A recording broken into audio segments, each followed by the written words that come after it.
Abiso sa mga motorista, asahan ng pagbigat ng daloy ng trapiko sa ilang kalsada sa Maynila at Quezon City.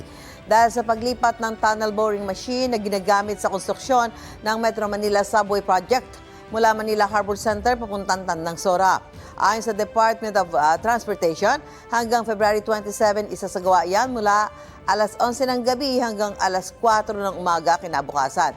Maapektuhan ang bahagi ng Mel Lopez Drive, C4 Road, Monumento, EDSA, Congressional at Mindanao Avenue at Tandang Sora. Gagamitin ang tunnel boring machine sa construction ng mga tunnel na magkokonekta sa Tandang Sora Station at Quirino Highway Station.